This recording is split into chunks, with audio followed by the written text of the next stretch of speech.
తథావివ సంపృక్తౌ వాగర్థ ప్రతిపత్తయే జగతః పితరౌ వందే పార్వతీ పరమేశ్వరౌ.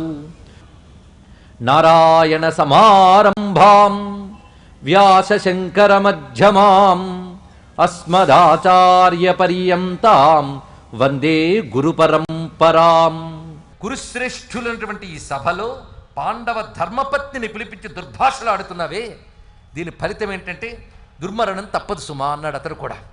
అంటే కనిపించిన శకునాల బట్టి వచ్చినటువంటి మాట ఇది. అప్పుడు పాంచాలి వైపు తిరిగి కొన్ని మాటలు అంటున్నాడు ఇక్కడ.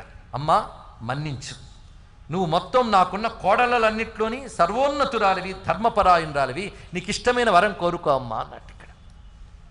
ఏవముక్త్వా ధృతరాష్ట్రో మనీషి. వ్యాసుడి రచన ఏంటంటే మన మొట్టమొదటి అనుక్రమణికాధ్యాయంలోనూ ఇక్కడ కూడా ధృతరాష్ట్రో మనీషి అన్నాడు. నిజానికి ధృతరాష్ట్ర మనీషి అంటే బుద్ధిమంతుడు అయిపోతాడు, కానీ సంధి చేస్తే ధృతరాష్ట్ర అమనీషి, బుద్ధిహీనుడైన ధృతరాష్ట్రుడు అని వస్తుంది ఇక్కడ. హితాన్వేషి బాంధవానాం అపాయాత్ కృష్ణాం పాంచాలీమబ్రవీత్ సాంత్వపూర్వం. ఇప్పుడు ఎందుకు మాట్లాడుతున్నాడో చక్కగా చెప్పారండి.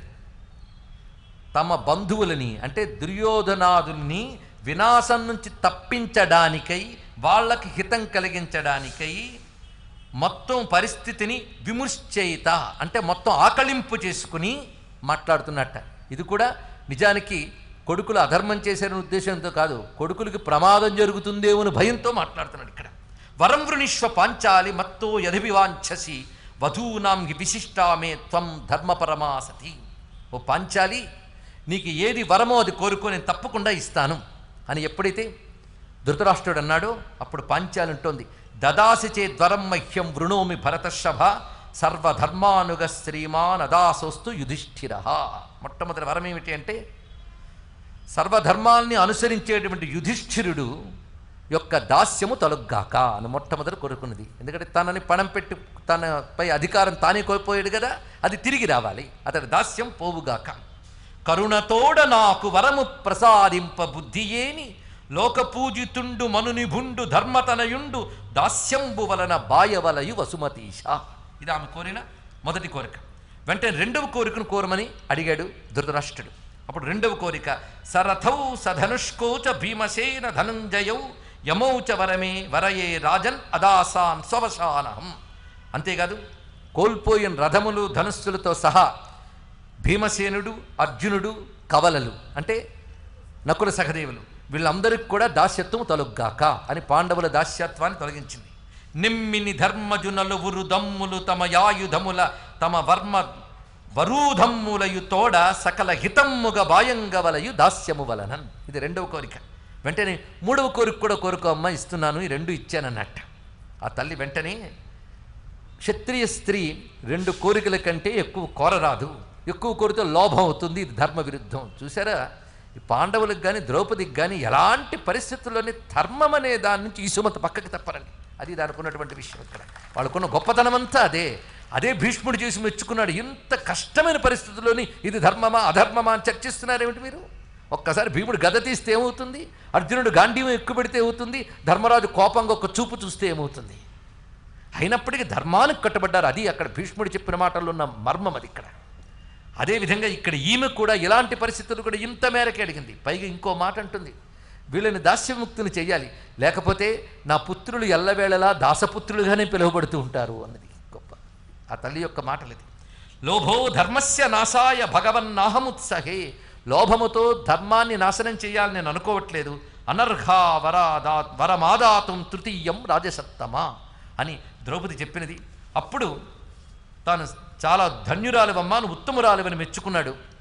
తన వరములన్నీ కూడా అంగీకరించబడ్డాయి. అప్పుడు కర్ణుడు ఎత్తి పొడుపుగా అంటున్నట్ట, లోకంలో స్త్రీల గురించి చాలా విన్నాను కానీ కార్యసాధన స్త్రీ వల్ల జరగడం అనేది ఇక్కడ బాగా కనబడుతుంది. ఎందుకంటే ఈ పాండవులు ధార్తరాష్ట్రులు కలిసి పెట్టుకున్న మంటని చల్లబరిచింది ద్రౌపది.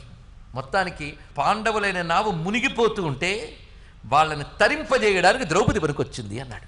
అంటే అందులో ఎత్తిపొడివి ఏంటంటే ఒక స్త్రీ వల్ల మిమ్మల్ని మీరు కాపాడుకున్నారు, పాండవులకు స్త్రీ గతి అయింది అనగానే భీముడికి మహాకోపం వచ్చింది. కానీ చిత్రం ఏంటంటే భీముడి విషయంలో కూడా మనం పరిశీలించాలండి. ఎంత ఆగ్రహం ఉన్నా ధర్మం దాటి మాట్లాడలేదు భీముడు కూడా. భీముని పాత్ర ఔచిత్యం చూడాలి. మనం ధర్మరాజు గురించి చూస్తూ ఉన్నాం. ఇప్పుడు ఏమాత్రం తీసిపోరు వాళ్ళు. అందుకే వాళ్ళు ఇంతవరకు మాట్లాడిన వైనం మనం పరిశీలిస్తే ధర్మానికి కట్టుబడి వాళ్ళు మాట్లాడిన విధానం మనకు కనబడుతుంది. పైగా అర్జునుడు వెంటనే భీముడితో ఒక మాట చెప్తాడు. హీనుడు పరుషంగా మాట్లాడినా మాట్లాడకపోయినా ఉత్తమ పురుషుడు సమాధానం చెప్పరాదు. ప్రతిక్రియ తెలిసినప్పటికీ కూడా ఇటువంటి సమయంలో శత్రుత్వాన్ని స్మరించకుండా మౌనం వహించడం ధర్మము సుమా అని అర్జునుడు చెప్పాడు. అప్పుడు భీముడు మాత్రం ఆగ్రహంతో ఒక్క మాట అన్నట్టు యుధిష్ఠిరునితో, అన్నా వీళ్ళందరినీ ఇక్కడికిక్కడే నేను సంహరించగలను. ఇప్పుడు ఈ చర్చలు, ఉత్తర ప్రత్యుత్తరాలు, ఈ నినాదాలు ఇవన్నీ అనవసరం. వీరందరినీ చంపుతాను. భూమినంతటి నువ్వు పాలించుకో, నువ్వు అనుమతింపజేయవయ్యా అన్నట్టు. అదొకటి చేయొచ్చుగా, అన్న అనుమతించాలట ఆ మాట. అప్పుడు అర్జునుడు శాంతపరుస్తూ ఉండగా ఎలా ఉన్నాడయ్యా భీముడంటే అతని యొక్క చెవుల్లోంచి, నాసా రంధ్రాల్లోంచి, నేత్రాల్లోంచి అగ్ని పొగలు సెగలుగా వస్తుంది. అంత భయంకరంగా ఉన్నాడు. అప్పుడు ఎవరు భీముడిని చూసినా యముడిని చూసినంతగా భయపడ్డారు మొత్తం సభలో ఉన్నటువంటి వారు. ఆ సమయంలో అంత తీవ్రంగా ఉన్నటువంటి భూమిని వద్దకు ధర్మరాజు వచ్చేట. వచ్చి మహాభుజశాలి అయిన భీమసేనుని యొక్క భుజంపై చెయ్యి వేశాడు. వేసి అంటున్నాడు, మైవమిత్యబ్రవీచ్చైనం జోషమాస్తేతి భారత. ఒక్కొక్క పాత్రని పరిశీలించండి. ఈ సన్నివేశంలో ఆ ఔచిత్యాలు మనం తెలుసుకోవాలి. ఇక్కడ ఆ భీముడు ఎంత ఉదాత్తమైన వ్యక్తిత్వం అంటే భుజం మీద చెయ్యి వేసి మైవమిత్యబ్రవీత్, ఇలా మాట్లాడికయ్యా, ప్రస్తుతం నువ్వు శాంతంగా ఉండాలి సుమా అని ఎప్పుడైతే అన్నాడో వెంటనే ఆ ధర్మరాజు హస్తస్పర్శకి మాటకి తాను లొంగి శాంతుడయ్యాడు. అప్పుడు ధర్మరాజు తిన్నగా ధృతరాష్ట్రుని వద్దకు వెళ్ళి నమస్కారం చేసి, ఇప్పుడు నువ్వు మా ప్రభువువి, మేము ఏం చేయాలో నువ్వు ఆదేశించు, దాని ప్రకారం చేస్తాం అన్నాడు యుధిష్ఠిరుడు. ఎంత చక్కటి ప్రవర్తన చూడండి. ధృతరాష్ట్రుని వద్దకు వెళ్ళి ఆ మాట అన్నాడు. అనగానే వెంటనే సంబోధన. ఇక్కడ మళ్ళీ ధృతరాష్ట్రుడు కుత్సితమంతా జాగ్రత్తగా గ్రహించగలిగి తెలుస్తుందని. ధృతరాష్ట్రుడు మాటలు ఇంత భయంతో ఇన్ని మాట్లాడినా వాళ్ళ లోపల కుత్సిత బుద్ధి అంతా ఇక్కడ తెలుస్తుంటుంది. ఇదంతా భయంతో మాట్లాడిన మాటలే. అజాత శత్రో భద్రంతే అరిష్టం స్వస్తి గచ్చత అనుజ్ఞాత సహధనా స్వరాజ్యమనుశాసత. ఓ అజాతశత్రు, నీకు భద్రముగ్గాక, నీకు శుభముగ్గాక, నువ్వు బయలుదేరు, నీ సంపదలతో సహా నీ రాజ్యాన్ని నువ్వు ఇంకా పాలించుకో అన్నారు ఇక్కడ. అంటే ఆ సంపదలు, రాజ్యం అన్నీ నువ్వే పాలించుకో అని ఇక్కడ అజాతశత్రు అని మాట అన్నాడు ఇక్కడ. ఎందుకంటే ఇప్పుడు భీముడు చేసిన ప్రతిజ్ఞలు కానీ, పైగా మహానుభావుడు అర్జునుడు నిగ్రహించుకున్నాడని కూడా అందరికీ తెలుస్తుంది. అతనే సామాన్యుడు అండి. భీముడైతే మాటకు 2 మాటలు అన్నాడు, అర్జునుడు నిగ్రహించుకున్నాడు. వీళ్ళు నిగ్రహించుకున్నారు కానీ వీళ్ళు ఆగ్రహిస్తే ఒక్క నిలబడ్డని ఇప్పుడు తెలిసింది ధృతరాష్ట్రునికి. అప్పటికి విదురుడు హెచ్చరించాడు, అపశకునాలు కనబడ్డాయి. దీనితో ఆడుతున్న మాట్లాడినట్టు అజాతశత్రు ముందే అన్నాడండి ఇక్కడ. మా వాళ్ళు ఇన్ని అపరాధాలు చేసినా నీకు ఎవరి మీద శత్రుత్వం ఉండదు, నువ్వు చాలా క్షమాశీలివి, ఎవరినైనా క్షమిస్తావు. ఎందుకంటే నా వైరాణ్యభిజానంతి గుణాన్ పశ్యంతి నా గుణాన్ విరోధం నాది గచ్చంతి ఏత ఉత్తమ పురుషా. ఉత్తమ పురుషులంటే ఎవరంటే ఎవరు ఏవైనా చెడు చేసినా వాళ్ళ శత్రుత్వాన్ని మర్చిపోతారయ్యా. వాళ్ళలో దోషాలున్నా దోషాలను చూడకుండా గుణాన్నే చూస్తారు. అంటే చెప్పడం ఏంటి, మా వాళ్ళు చాలా తప్పులు చేశారు కానీ అది పట్టించుకోకు, వాళ్ళని మంచి వాళ్ళని భావించు. పైగా నువ్వు ధీరులైన ఉత్తములు ఇతరులు కఠినంగా మాట్లాడినా వాళ్ళు పరుషవచనం పలకరు, అహితం చెయ్యరు. అలాంటి ధీరుడు నువ్వు, ఉత్తమ పురుషుడు నువ్వు. అందుకే దుర్యోధనుడి కఠిన ప్రవర్తనని మనస్సులో పెట్టుకోకు. గుణములు తెలిసిన వాడు. మీ అమ్మ గాంధారిని చూసి, గుడ్డివాడిని ముసలివాడిని నీకు తండ్రి నన్ను చూసి మిత్రులందరితో కలిసి హాయిగా ఉండవయ్యా అన్నాడు. అదొకటి. మళ్ళీ నేను గుడ్డివాడిని, మీ అమ్మ మొహం చూడు, నా మొహం చూడు, నా మొహం చూడడానికి నేను ఇంకోరు చూడలేని కళ్ళు ఉన్నాయి 2, అందుకు అవి చూసి కాస్త నువ్వు నిగ్రహించుకోవయ్యా అని చెప్పడం ఇక్కడ. పైగా నువ్వు పాలకుడుగా ఉంటూ ఉంటే, సర్వశాస్త్రవేత్త అయినటువంటి విదురుడు మంత్రిగా ఉంటూ ఉంటే కురువంశం ఎప్పుడూ నశించదు సుమా. మీ 5గురిలో 5 గుణాలు ఉన్నాయా అన్నాడు ఇక్కడ. నిజానికి భయంతో మాట్లాడినా ధృతరాష్ట్రుడికి సత్యం తెలుసు, వ్యక్తిత్వాల యొక్క విశేషము తెలుసు, ఆ లక్షణాలు తెలుసని తెలిసిపోతుంది ఇక్కడ. నీలో ధర్మము, అర్జునులో ధైర్యము, భీమసేనుల్లో పరాక్రమము, నకుల సహదేవుల్లో గురు శుశ్రూష, ఈ 2 ఉన్నాయి. ఈ నకుల సహదేవులు ఆ పెద్దల్ని మన్నిస్తూ మౌనంగా ఉన్నారండి. వాళ్ళు వారి నిర్ణయమే మా నిర్ణయమని వహించి ఉన్నారు. అందుకు వాళ్ళకు ఉన్నది శ్రద్ధ, గురు శుశ్రూష, శాస్త్రవాక్యములు యందు విశ్వాసం. ఇక్కడ ఏంటి శాస్త్రవాక్యం? గురువాక్యమే. అందుకే ఆ 2 వారికి ఉన్నాయి. అందుకు నీకు మేలు జరుగుతుంది. నువ్వు హాయిగా ఇంకా బయలుదేరి ఖాండవ ప్రస్థానానికి చేరుకో. మిత్రాన్ని ద్రష్టుకామైన పుత్రాణాంచ బలాబలాన్. నిజానికి ద్యూతం ఎంత గొడవగా మారుతుందని అనుకోలేదు సుమా. నేనేదో ఒక సభ ఏర్పాటు చేసి మీరందరూ వచ్చి ఆనందంగా మిత్రాన్ని ద్రష్టుకామైన, నా మిత్రులందరినీ ఒక చూడాలని, నా పుత్రుల యొక్క బలాబలాలు పరిశీలించాలని పెట్టుకున్నాను తప్ప ఇంకే ఉద్దేశం నాకు లేదు అని చెప్తే సరేనని అప్పుడు ధర్మరాజాదులు తిరిగి ఖాండవ ప్రస్థానానికి బయలుదేరారు. ఆ ప్రస్థానికి బయలుదేరుతూ ఉండగా ఇంద్రప్రస్థానికి అప్పుడు కొద్దిసేపటికి ఇటు మళ్ళీ దుర్యోధనుడు శకుని మంతనాలాడేటండి ఇక్కడ కర్ణుడితో సహా. ఇది చాలా ప్రమాదకరమైన పరిస్థితి. ఇలా విడిచిపెట్టేమా, ఇప్పుడు వెళ్ళిన వాళ్ళు మహాప్రతీకార దృష్టితో వెళ్ళారు. వీరు తిరిగి విజృంభిస్తే మనం తట్టుకోలేం. మళ్ళీ మనం ఇంత కష్టపడి ఇంత వంచన చేసి వాళ్ళ సంపదను లాగాం, వాళ్ళ రాజ్యం తీసుకున్నాం, అధికారాలన్నీ తీసుకున్నాం, వాళ్ళని తీసుకున్నాం. ఒక్కొక్కటి మళ్ళీ చేజారిపోయాయి ఈ గుడ్డిరాజు తొందరపాటు వల్ల. ఇప్పుడు మనం ఏం చేయాలి? ఇంకొక రకంగా మరొక వ్యూహం పన్నుదా అన్నట్టు శకుని. మొత్తంగా వాళ్ళని మనం దూరం చేద్దాం కొంతకాలం. ఇప్పుడు మనం వెళ్ళి వాళ్ళపై సంహారాలు పరాక్రమాలు చూపించే అవకాశం లేదు అంటూ ఇక్కడ అర్జునుడి యొక్క గొప్పతనం కొన్ని శ్లోకాలు వరుసగా వర్ణిస్తాడు. ఇక్కడ ఈ గొప్పతనం అంతా వెళ్ళి ధృతరాష్ట్రుడితో చెప్తారు. వీళ్ళందరూ కూడబలుక్కొని ఒక నిర్ణయానికి వచ్చి ధృతరాష్ట్రుడితో అర్జునుడు గొప్పతనాన్ని చెప్తారండి. ఇక్కడ మనకు అర్జునుడి యొక్క చరిత్ర అంతా తెలుస్తుంది. అర్జునుని వ్యక్తిత్వం చూసారా? పాండవులు ఎటువంటి వారో, శత్రువైనా సరే వారి గుణాన్ని కీర్తించవలసిందే. అది ఇక్కడ ఎంత కాదన్నా అని ఇక్కడ అర్జునుని గొప్పతనాన్ని బాగా కీర్తిస్తారు. అటువంటి అర్జునుడు మహాపరాక్రమశాలి. అలాంటి వారిని ఏదైనా ఉపాయంతో వంచింపజేయవలసినదే. ఎందుకంటే వాళ్ళు ఇలాగే విడిచిపెడితే ఇప్పుడు వాళ్ళు మళ్ళీ అధికారము సంపద వాళ్ళ చేతిలో ఉన్నాయి కనుక మనం చేసినవి ఘనకార్యాలు కావు. ఇక్కడ వాళ్ళ భార్యను అవమానించాం, ఇన్ని చేసినవి కడుపులో పెట్టుకుని వాళ్ళు తిరిగి విజృంభిస్తే ఎవరిని నిలవలేం. అలాంటి పరాక్రమశాలురు కనుక మరేదైనా ఉపాయం చెయ్యాలి అంటే ఇప్పటికి నువ్వు ఉపాయాలు చాలా చూశాను, ఇంకిప్పుడైనా ఊరుకో అన్నట్ట ధృతరాష్ట్రుడు. ఇప్పుడు ఉపాయాలని చాలా చేసావు, అవన్నీ నీకు అపాయాలు అయ్యాయి, ఇప్పటికైనా మించిపోయింది లేదు, ఇంకా ఊరుకో అన్నట్ట. వెంటనే దుర్యోధనుడు అంటున్నాడు, బృహస్పతి ఒక నీతి చెప్పాడు తెలుసా నీకు? కీడు చేసిన శత్రువులు ఎవరినైనా సరే వాళ్ళని యుద్ధం ద్వారైనా, యుద్ధం చేత కాకపోతే ఉపాయాలతోనైనా నశింపజేయాలి, శత్రుశేషం మిగల్చకూడదు అని అంటారు. పైగా ఇప్పుడు వెళ్ళిన వాళ్ళు ఎలా ఉన్నారంటే కుపిత సర్పాల్లా వెళ్ళారు ఒక్కొక్కరు. వాళ్ళు తిరిగి వెళుతున్నప్పుడు వైనం చూస్తుంటే ఒక్కొక్కరిలో ఒక్కొక్క ఆవేశం కనబడింది. అందరూ వచ్చి వర్ణిస్తున్నారు. వాళ్ళకు మనం చేసిన పరాభవం ఏనాడు క్షమించరానిదే. అవి వాళ్ళు మనస్సులో పెట్టుకుని కానీ ముందుకొస్తే ఎవరు నిలబడగలరు? ఇప్పుడు ఇంకో పని చేద్దాం వాళ్ళని దూరం చేయడానికి. నిజానికి ధృతరాష్ట్రుడు కుబుద్ధి మళ్ళీ బయటపడుతుంది. ఇక్కడ మళ్ళీ వాళ్ళని జీవితానికి పిలిచి ఈసారి సంపదలు వ్యక్తులు వీటిని పణం పెట్టడం కాకుండా ఈ జూదంలో ఓడిపోతే వారైనా మేమైనా ఒకటే నియమం. అది 12 సంవత్సరాలు మృగచర్మాలు ధరించి వనంలో నివసించాలి. అటు తర్వాత 13వ సంవత్సరం జనుల మధ్యలో అజ్ఞాతవాసం చేయాలి.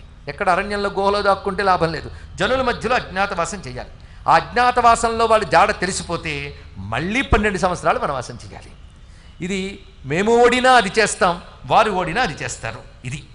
ఇది ఎందుకు చెప్తున్నామంటే ధృతరాష్ట్రుడు కొంచెం అప్పుడు ఆలోచన పడ్డాడు. ముందు వద్దు అన్నవాడు ఇప్పుడు కొంచెం ఆలోచన పడ్డాడు. ఎందుకంటే వాడికి కొంచెం భయం ఉన్నది. పైగా మొత్తం తన కొడుకే సార్వభౌముడు కావాలన్న తపనున్నది. ఇన్నిటి చేత కొంచెం ఆలోచన పడ్డాడు. అప్పుడు వెంటనే అతడి యొక్క మెత్తబడ్డాన్ని చూసి అనుకుంటున్నారు. ధృతరాష్ట్రుడు చెప్తున్న మాట ఏంటంటే పాండవులు ఎంత దూరం వెళ్ళి ఉన్నా సరే వారిని వెనక్కి పిలిపించు, వారితో కొత్త పందెంతో జోదమాడాలన్నట్టు వెంటనే దుర్మార్గుడు. అప్పుడు వెంటనే ఆ సభలో ఉన్నటువంటి ద్రోణుడు, సోమదత్తుడు, బాహ్యుడు వాళ్ళందరూ నివారించారు. అయినప్పటికీ వినలేదుట. అప్పుడు వచ్చింది గాంధారి. వచ్చి గొప్ప మాట అంటుంది, నిజంగా నువ్వు గుడ్డిరాజువేనయ్యా అన్నది. ఇక్కడ ఇంత జరిగినా నీకు బుద్ధి రాలేదా? మళ్ళీ దుర్యోధనుడి మాట వింటున్నావు, మొదటి నుంచి నువ్వు ఇదే పని చేస్తున్నావు. నాకు దుర్యోధనుడి మీద ప్రేమ ఉంది లేక కాదు. ఎందుకంటే గాంధారి ప్రేమ కూడా కొంప ముంచిందండి. ద్రౌపదిని ఈడ్చి తీసుకురమ్మని పంపినప్పుడు దుశ్శాసనుడు ఆమె మీదకి వెళ్ళి జుట్టుపట్టి లాగపోతే రక్షించమని అంతఃపురంలోకి వెళుతుంది ద్రౌపది. అక్కడ గాంధారి ఉంటుంది కానీ ఒక్క మాట అన్నది. ఇది తెలుసుకోవాల్సింది. ఆమెది దుర్బుద్ధి ఉంది అక్కడ. ఎప్పుడైతే అపశకునాలు కనబడ్డాయో అప్పుడు భయపడి వచ్చిందే తప్ప అక్కడ ఒక్క అంతఃపురకాంత కూడా రక్షించలేదు. అందరూ గాంధారి ఉన్నది మర్చిపోరాదు. అందుకే పాంచాలి మా పాల్టి మృత్యువుని ముందే అనుకున్న విషయం మనం గుర్తున్నదా? వ్యాసుడు కొన్ని వాక్యాలు వదులుతాయండి, పట్టుకోవాలి అక్కడ. అది ముఖ్యమైన విషయం. అదేవిధంగా ఇక్కడ మాత్రం గాంధారి గట్టిగా నిలబడి ఒక మాట అంటుంది. ఇక్కడ ఇప్పుడు మీరు చేస్తున్నటువంటి పని వల్ల వంశం అంతా కూడా సముద్రంలో కలిసిపోతుంది సుమా. ఈ బాలకుల మాట మీరు మన్నిస్తున్నారు, ఇదేమైనా తగిన పని అటువంటిదేనా? అసలు పిల్లల్ని మీరు నిగ్రహించాలి, లేకపోతే వాళ్ళ హద్దులు అతిక్రమించి మరింత ప్రమాదపూరితంగా జరుగుతుంది సుమా. పైగా సంపద ఎలా తెచ్చుకోవాలో తెలుసా? ఈ మాట నిజానికి సువర్ణాక్షరాలతోనూ శిలాక్షరాలతోనూ రచించి పార్లమెంటుల్లోనూ అసెంబ్లీల్లోనూ రాజకీయ నాయకులకి పంచాలండి. అప్పుడు అవినీతి కుంభకోణాలు తగ్గుతాయి. గాంధారి చెప్పిన ఈ మాట చూడండి. శమేన ధర్మేణ నయేన యుక్త యాతే బుద్ధి శాస్తుతే మా ప్రమాదీ ప్రధ్వంసిని క్రూర సమాహిత శ్రీ మృదు ప్రౌఢా గచ్చతి పుత్రపౌత్రాన్. గాంధారి చెప్తున్న మాట. నువ్వు ఇంతకు ముందు మాట్లాడినప్పుడు కాస్త నిగ్రహంగా ధర్మంగా మాట్లాడు. శమము ధర్మము నీతి చూపించావు. నీ బుద్ధి ఎల్లవేళలా శాంతముతో ధర్మముతో నీతితో ఉండుగాక. ఏనాడు పొరపాటు పడకుండా ఉండుగాక. క్రూరముగా అంటే నీతి విరుద్ధముగా సంపాదించిన సంపద వినాశహేతు అవుతుంది. ఎందుకంటే వీళ్ళు ఇప్పుడు జోదంతో సంపాదించి నీతితో సంపాదించింది అవుతుందా? అది వినాశహేతు అవుతుంది. మార్దవముగా ప్రౌఢముగా సంపాదించాలి అన్నాడు ఇక్కడ. అంటే మృదువైన అంటే ధర్మసమ్మతమైనది, ప్రౌఢము అంటే జ్ఞానసమ్మతమైనది అని ఇక్కడ. అంటే ధర్మము యుక్తాయుక్త విచక్షణతో కూడినటువంటి తెలివితేటలు, వీటితో సంపాదించిన సంపదే పుత్రపౌత్రాభివృద్ధి కలిగిస్తుంది. ఇది తెలుసుకోవాల్సింది. గాంధారి నోట ఆవేదనతో పలికిన మాట ధర్మశాస్త్రాల సారం. ఇది నిజంగా తెలుసుకోవాలి. ఆర్జన ఎప్పుడూ ధర్మసమ్మతంగా ఉండాలి. అది వంచనతో సంపాదిస్తే అది పుత్రపౌత్ర పరంపరకి చేరదు, వాళ్ళ వినాశనానికి కూడా హేతు అవుతుంది. దీని యొక్క సారాంశం. అప్పుడు అంటున్నట్ట ధృతరాష్ట్రుడు, చూడండి, విధి బలీయం అనేది ఇక్కడ కనబడుతుంది. వంశం నాశనమైనా సరే నేను దుర్యోధనుణ్ణి ఆపలేను అన్నాడు ఇక్కడ. అంటే గాంధారి చెప్పినా వినలేదంటే వెనకాల ఒక అద్భుతమైన ప్రణాళిక ఏదో జరుగుతోంది. ఇది తెలుసుకోవాల్సింది ఇక్కడ. ఇక్కడ గట్టిగా ధృతరాష్ట్రుడికి ఇది నాశనమవుతోందని తెలిసినా అంటున్నాడన్నా, తిరిగి నాశనమవుతుందని తెలిసినా ధర్మరాజు వచ్చాడన్నా, ఇక్కడ వీళ్ళ బుద్ధుల పైన దైవం యొక్క బలాన్ని మనం గమనించవలసింది. దీనికి నిన్న సూచనగా ఒక శ్లోకాన్ని చెప్పుకున్నాం, గుర్తు ఉండి ఉంటుంది. ధర్మరాజు బయలుదేరుతున్నప్పుడే వ్యాసుడు ఒక శ్లోకాన్ని అందించాడు. మిరుమిట్లు కలిపే కాంతి కనబడుతున్నప్పుడు కళ్ళు ఉండి కూడా కనబడవు, దైవం బలీయమైనప్పుడు యుక్తాయుక్త విచక్షణ పని చెయ్యదు అని చెప్పాడు ఇక్కడ. అది తెలుసుకోవాల్సింది. దైవం బలీయం. ఇక్కడ ధర్మాధర్మాల ప్రశస్తి పక్కన పెడదాం, దైవం యొక్క బలం ఎలా ఉన్నదో చూపిస్తున్నాడు ఇక్కడ. అందుకే వీరు కోరుకున్నట్లు జరగని, పాండవులు తిరిగి రావాల్సిందే, నా కుమారులు జోదం ఆడవలసిందే అని చెప్పి ప్రాతికామిని పంపించాడు. ఇప్పుడు వెళ్ళి వాళ్ళని తిరిగి రమ్మను అని. అప్పుడు ఎప్పుడే తిరిగి రమ్మని చెప్పాడో ఒక్కసారి ధర్మరాజు ఆశ్చర్యపోయాడు. ఇక్కడ మళ్ళీ ఆదేశిస్తున్నాడేమిటి? మొత్తానికి విధి ప్రేరణ బట్టి మానవులకు శుభాశుభాలు జరుగుతాయని తెలుస్తుంది. ఎందుకంటే ఎన్ని తెలిసిన వాళ్ళైనా విధి బలీయమైనప్పుడు వారు కూడా పొరపాటు పడడం జరుగుతుంటుంది అంటూ, అసంభవని హేమమయస్య జంతో తథాపి రామో లులుభే మృగాయ ప్రాయస్సమాసన్న పరాభవానాం ధియో విపర్యస్తతరా భవంతి. అసంభవే హేమమయస్య జంతో. గొప్ప మాట చెప్పాడు ఇక్కడ. బంగారు జంతువు అంటూ ఒకటి ఉంటుందని ఎవరికైనా అనుకుంటారండి? బంగారు రంగు కలిగిన, బంగారపు చర్మం కలిగినటువంటి లేడు ఎక్కడైనా భూమి మీద ఉంటుందా? ఉండదు.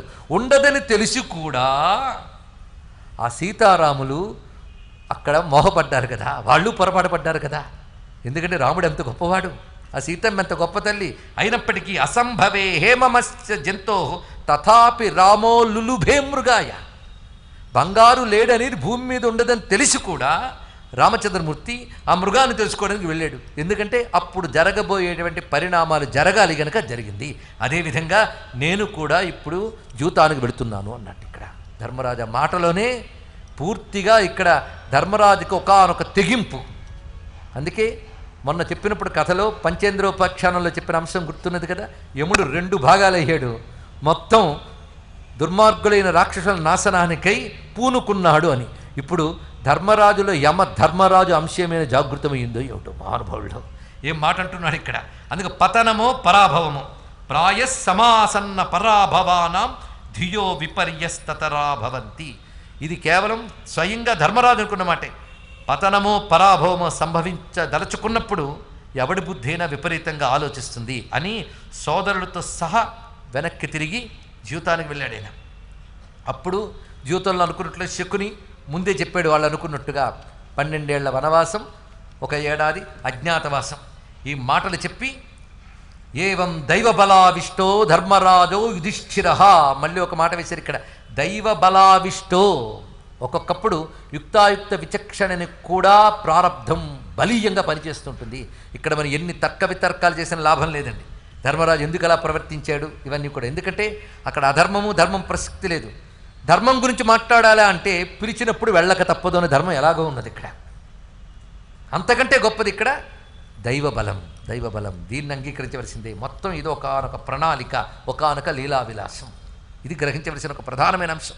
అందుకే ఇక్కడ ఇంతమంది అక్కడ నివారిస్తున్నా, భీష్మద్రోణాదులు నివారిస్తున్నప్పటికి కూడా బలావిష్టో ధర్మరాజో యుధిష్ఠిర దైవబలావిష్ట అని స్పష్టంగా చెప్పాడు ఇక్కడ. మొత్తానికి మళ్ళీ పందెంలో ఓడిపోయారు పాండవులు. చెప్పిన ప్రకారంగా మృగచర్మాలు ధరించి వనవాసానికి బయలుదేరారు. ఇక్కడ కూడా మనం గమనించవలసింది ఏమిటంటే, ఎంత ద్యూతమైనా ఇచ్చిన మాట కట్టుబడ్డారు. ఆ సభలో అక్కడ ఉన్న పందెమనగా ఒకానొక కట్టుబాటు, నిబద్ధత, కమిట్మెంట్. నిబద్ధతయే సత్యము. ఆ కట్టుబాటుకే లొంగి ఉన్నాడు ధర్మరాజు. ధర్మరాజుకు లొంగి ఉండి అందరూ సత్యానికి లొంగి బయలుదేరుతున్నారు. ఇక్కడ సమర్థులై కూడా విధి యొక్క బలానికి అనుసరించి ధర్మానికి కట్టుబడి వీరందరూ బయలుదేరారు. బయలుదేరుతున్నప్పుడు దుశ్శాసనుడు అవమానకరంగా మాట్లాడతారండి. అక్కడ భీముడిని చూస్తూ, ధర్మరాజుని చూస్తూ, గొప్ప ఏకఛత్రాధిపత్యం పొందాడు, రాజశ్రీయాగం చేశాడు, వెంటనే పరాజితులై ఘోర విపత్తి పాలయ్యాడు. చూసారా ఇక్కడ. ఇక వీళ్ళు తిరుగుళ్ళు ఎక్కడుంటాయి? ఎంతవరకు మైసభా భవనాలు, పరచన తివాచీలు. ఇప్పుడు ఎగుడు దిగుడులో ఉన్నటువంటి బేళ్లలో, రాళ్లల్లో, చెట్లలో, చేమల్లో తిరుగుతారు ఇక్కడ నుంచి. పైగా యాగదీక్షలో మహాత్ములు మృగచర్మం ధరిస్తారట. ఇప్పుడు ఆటవికులు మృగచర్మం ధరించినట్లేరు వీళ్ళందరూ అని అందరికీ చూపిస్తూ వెక్కిరిస్తున్నాడు. పైగా ఆ ద్రుపదుడు పాంచాల్ని పాండవులకు ఇవ్వడం సరి అయిన పని కాదు. ఎందుకంటే అసమర్థులైన నపుంసకులకు ఇచ్చి వివాహం చేశాడు. ఎన్ని మాట్లాడుతున్నాడు దుశ్శాసనుడు చూడండి ఇక్కడ. పైగా అంత కోపంతో భీముడి దగ్గరికి వచ్చి అంటున్నట్ట, ఇప్పుడు ఇన్ని మాట్లాడుతున్నావే, 13 ఏళ్ల తర్వాత నీకు సమాధానం లభిస్తుంది, మొత్తం మీరందరూ నశిస్తారు, మీ నాశనం కోసమే మీ నోటంట ఈ మాటలు వస్తున్నాయి అని గట్టిగా అంటే, వెంటనే గౌరితి స్నహ్వయన్ ముక్తలజ్జ. గౌహు గౌహు అన్నట్టండి దుశ్శాసనుడు. అంటే గౌహు గౌ అంటే యో ఎద్దు ఎద్దు అన్నట్టు భీముడిని. పైగా అక్కడ దుర్యోధనుడు కూడా వెక్కిరింతగా భీముడు నడక సింహగమనంలో వెళుతూ ఉంటే అనుకరిస్తూ వెనకాల నడుస్తూ వెక్కిరించేట. వాళ్ళందరికీ సమాధానం చెప్పాలని గట్టిగా అనుకుంటున్నాడు భీముడు. వాటిని నిగ్రహిస్తూ ఉన్నాడు అర్జునుడు. సమాధానం ఇప్పుడు మాటలతో కాదు, మనం ప్రత్యక్షంగా సమాధానం చూపిద్దాం అని గట్టిగా చెప్పాడు. అప్పుడు ఇతని ప్రతిజ్ఞలన్నీ మరొకసారి చెప్పి వీరందరూ కూడా అరణ్యం వైపు బయలుదేరారు.